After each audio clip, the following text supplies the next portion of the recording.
अस्सलाम वालेकुम स्टूडेंट्स। आज हम करेंगे यूनिट नंबर 11 का थ्योरम नंबर 5। ये थ्योरम कंपैरेटिवली थोड़ा सा बाकी थ्योरम से डिफ़िकल्ट लगता है, लेकिन जब आप समझेंगे तो इंशाल्लाह आपको बहुत अच्छे से समझ आ जाएगी। तो थ्योरम स्टार्ट करते हैं। हम क्या कह रहे हैं, इफ़ 3 और मोर पैरेलल लाइंस, 3 या उससे ज़्यादा जो पैरेलल लाइंस हैं, मेक कॉन्ग्रेंट सेगमेंट्स। कौन से सेगमेंट्स बनाती हैं कॉन्ग्रेंट, यानी वो सेगमेंट्स आपस में बराबर हैं ऑन अ ट्रांसवर्सल। और किस पे वो कॉन्ग्रेंट सेगमेंट्स बना रही हैं, ट्रांसवर्सल पे। They also intersect congruent segments on any other line date cuts them. और अगर एक और ट्रांसवर्सल होता है तो उस पर भी वो कॉन्ग्रेंट सेगमेंट्स बना रही हैं। तो हम स्टार्ट करते हैं कि हमारे पास क्या क्या है जी गिवन। सबसे पहले है जी एक लाइन है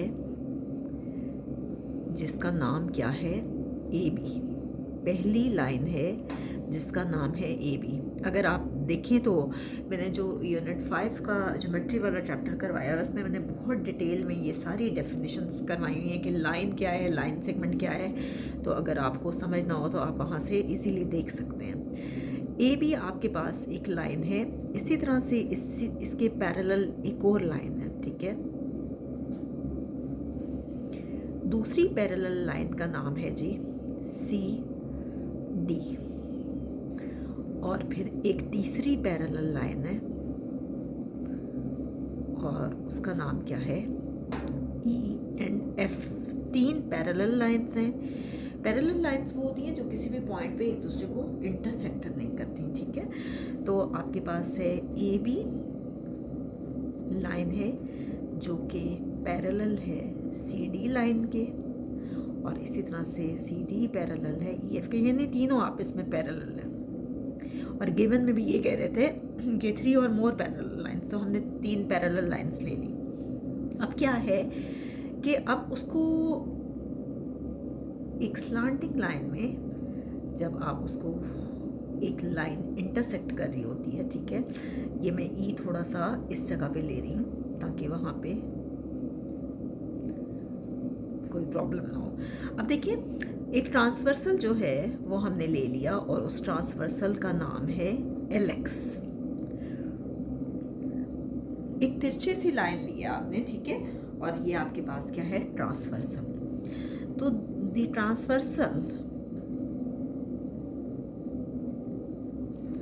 ट्रांसवर्सल का नाम क्या है, एल एक्स, ठीक है। जो इंटरसेक्ट कर रहा है किसको, ए बी को भी, सी डी को भी और ई एफ को। ए बी को ट्रांसवर्सल इंटरसेक्ट कर रहा है पॉइंट एम पे, सी डी को ट्रांसवर्सल इंटरसेक्ट कर रहा है इस पॉइंट पे और ये पॉइंट है एन, और ई एफ को ट्रांसवर्सल इंटरसेक्ट कर रहा है पॉइंट पी पे, ठीक है। तो आप लिखेंगे कि द ट्रांसवर्सल एल एक्स जो है वो इंटरसेक्ट कर रहा है, इंटरसेक्ट्स, किसे इंटरसेक्ट कर रहा है, ए बी, सी डी और ई एफ को, एंड ई एफ। और किन पॉइंट्स पे इंटरसेक्ट कर रहा है, अभी मैंने आपको बताया, एम पे, एन पे और पी पे, at the points M, N and P respectively.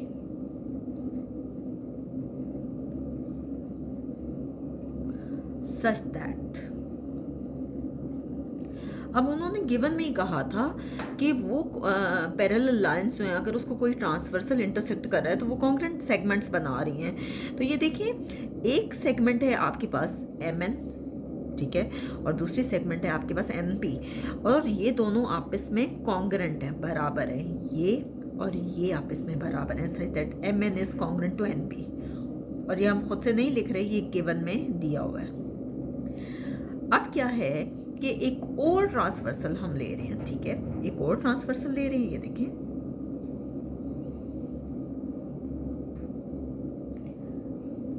और ट्रांसवर्सल का नाम क्या है, Q Y. The transversal Q Y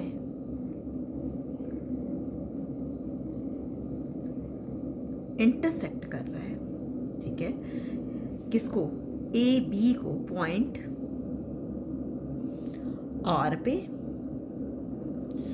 C D को पॉइंट एस पे, और इसी तरह से ई एफ को पॉइंट टी पे। ठीक है, तो देखिए एक और ट्रांसवर्सल जो है क्यू वाई, उसने क्या किया, इंटरसेक्ट किया, intersects them in line segments को, किन किन पॉइंट्स पे इंटरसेक्ट कर रहा है, इन लाइंस को, सॉरी, एट पॉइंट्स आर पे कर रहे हैं, एस पे कर रहे हैं, एंड टी रिस्पेक्टिवली।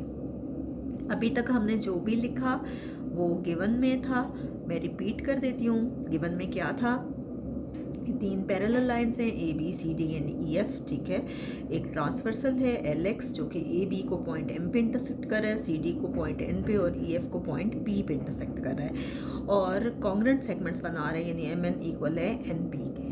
अब क्या है कि थ्योरम में हमने क्या प्रूफ करना है कि एक और ट्रांसवर्सल है क्यू वाई। ठीक है, और वो क्या कर रहा है, ए बी को पॉइंट आर पे, सी डी को पॉइंट एस पे और ई एफ को पॉइंट टी पे इंटरसेक्ट कर रहा है। और अब हमने प्रूफ ये करना है कि ये जो ट्रांसवर्सल हमने जो एक और बनाया है ये भी कॉन्ग्रेंट सेगमेंट बना रहा है, यानी हमने ये प्रूफ करना है कि R S is congruent to S T. To prove R S is congruent to S T. अब देखिए नेक्स्ट है जी construction.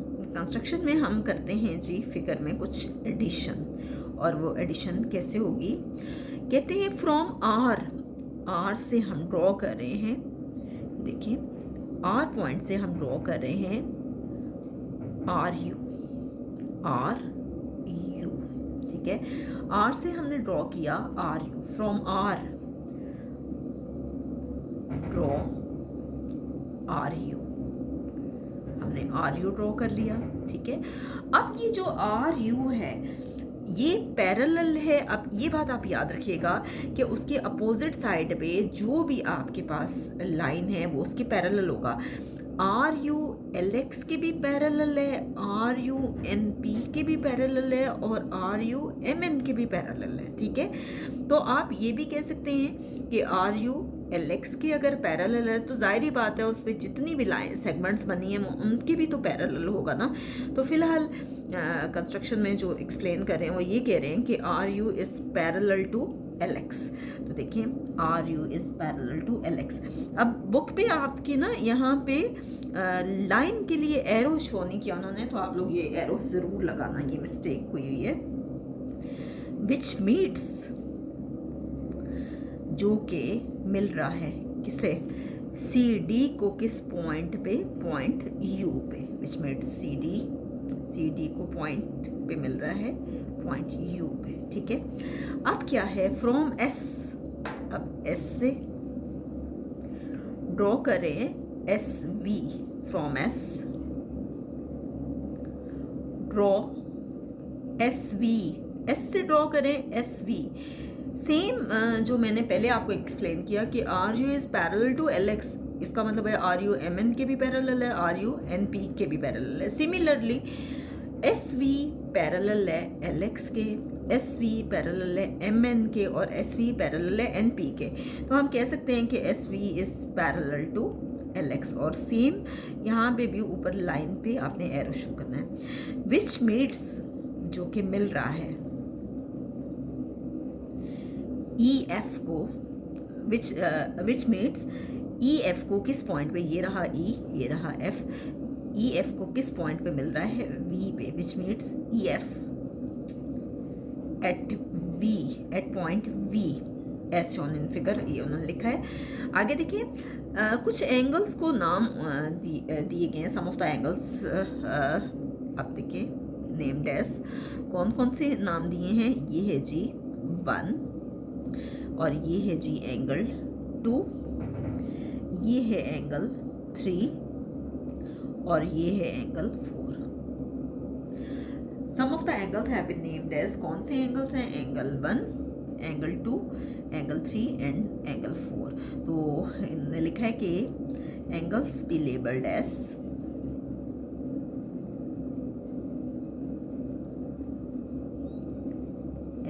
Angle 1, angle 2, angle 3 and angle 4 respectively. ठीक है। नेक्स्ट हम करते हैं इसका प्रूफ में है जी स्टेटमेंट्स एंड रीजंस, तो देखें कैसे होगा आगे। नेक्स्ट है आपके पास प्रूफ में है जी स्टेटमेंट्स एंड रीजंस। अब क्या है आपके पास, कह रहे हैं कि MNUR इज़ अ पैरेललोग्राम। तो वाकई में देखिए, अगर आप देखो तो MNUR जो है वो पैरेललोग्राम बना रहा है। आप देखिए, मैं अगर आपको यहाँ बना के दिखाऊं, ये MN MR और U, तो वाकई में ये आपके पास क्या बन रहा है, पैरेललोग्राम। थोड़ा सा मेरे पास छोटा हो गया, आपने ज़रा ठीक बनाना है इसको। अब देखिए कि MNUR इज़ अ पैरेललोग्राम, यानी इसकी अपोजिट साइड्स जो हैं वो पैरेलल हैं। और रीजंस में वो लिख रहे हैं कि RU is parallel to LX। तो वाकई में RU जो है वो पैरेलल है LX के। और ये हमने कहाँ से किया था, RU, ये देखिए RU किसके पैरेलल है, LX के। और ये मैंने आपको सिखाया था कंस्ट्रक्शन में। अब बहुत से स्टूडेंट्स कहते हैं कि अगर RU पैरेलल है LX के, तो ये इनको तो ये लेना चाहिए था RU MN के पैरेलल है। ज़ाहिर बात है कि LX के अंदर ही ये R है ना, तो RU जो है वो MN के भी पैरेलल है। इसी तरह से AB CD के पैरेलल है, या हम ये कह सकते हैं कि MR is parallel to NU, ठीक है। तो AB is parallel to CD, और ये हमारे पास कहाँ से आया, गिवन से। Line AB is parallel to line CD, और ये आपके पास कहाँ से आया, गिवन से। यहाँ पे भी AB और CD पे उन्होंने लाइन के लिए एरो शो नहीं किया, ये आपको ज़रूर शो करना है, क्योंकि लाइन होती वो है जो कि बोथ साइड से एक्सटेंड हो रही होती है। आगे देखें कि MN is congruent to RU।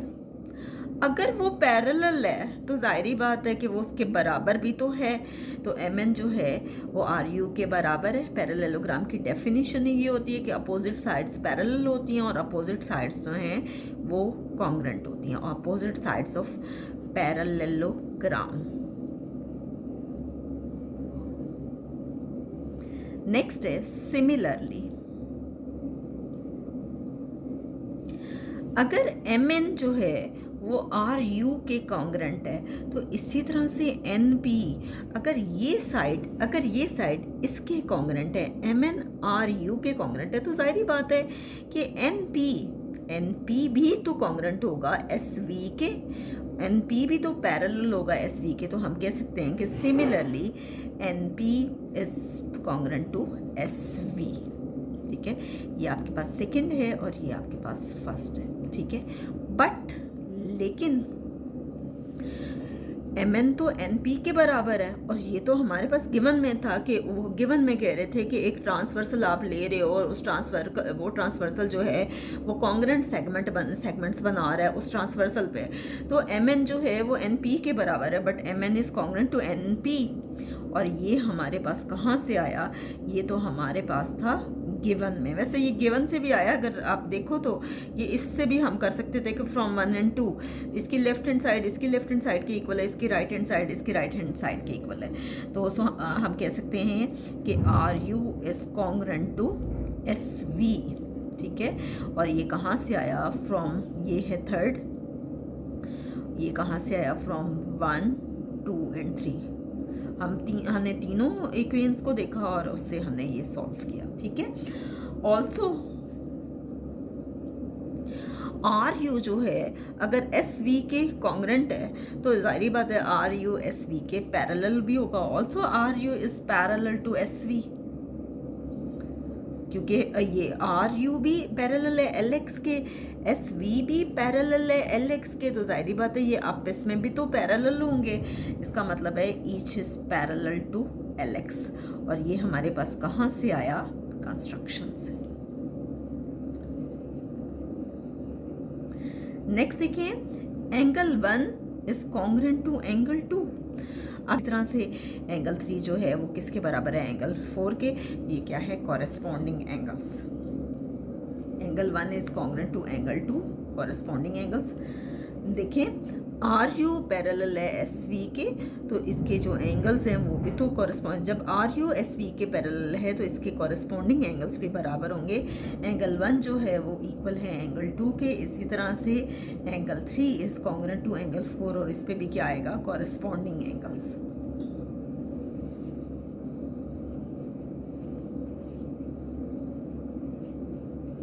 Next देखिए,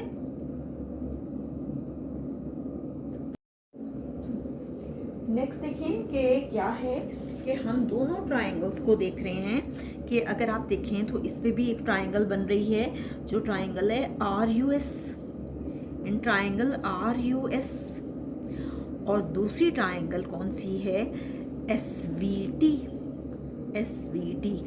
इन दोनों ट्रायंगल्स में हम देखते हैं कि 1 to 1 कॉरस्पॉन्डेंस है या नहीं।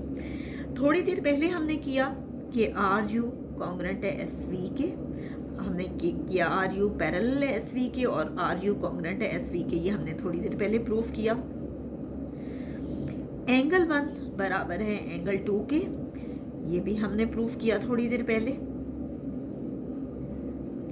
एंगल 3 कॉन्ग्रुएंट है एंगल 4 के, ये भी हमने प्रूफ किया थोड़ी देर पहले कि ये कॉरस्पॉन्डिंग एंगल्स हैं, ये बराबर हैं। तो अब देखिए 3 बातें प्रूफ हो गई, तो ये कॉरस्पॉन्डेंस का सिंबल हटके कौन सा सिंबल लग जाएगा, कॉन्ग्रुएंट का सिंबल, एस वी टी।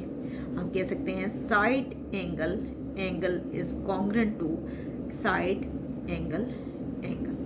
अब 2 ट्रायंगल्स एक दूसरे के बराबर आ गई हैं, तो इसका मतलब है कि उसकी हर साइड दूसरी ट्रायंगल के हर साइड के बराबर है, हर एंगल दूसरी ट्रायंगल के हर एंगल के बराबर है, यानी आर यू एस वी के बराबर है, एस यू या यू एस जो है वो वी टी के बराबर है। इसी तरह से एंगल 1 एंगल 2 के बराबर है, एंगल 3 एंगल 4 के बराबर है, एंगल यू एंगल वी के बराबर है। तो आर एस किसके बराबर होगा, एस टी के। और यही चीज़ हमें प्रूफ करनी थी कि जो दूसरा ट्रांसवर्सल बन रहा है वो भी कॉन्ग्रुएंट सेगमेंट बना रहा है उस ट्रांसवर्सल पे। तो ये हम कह सकते हैं कि corresponding sides of congruent triangles. अब कमेंट्स में ज़रूर बताइएगा कि आपको क्या ये थ्योरम समझ में आया है या नहीं। और अपनी स्टूडेंट लाइफ में तो मुझे ये थ्योरम काफ़ी टफ लगता था, लेकिन ये है कि टीचिंग लाइन में आके इंसान सीखता है और उसको समझने की कोशिश करता है। इंशाल्लाह नेक्स्ट वीडियो में हम नए थ्योरम के साथ आएंगे।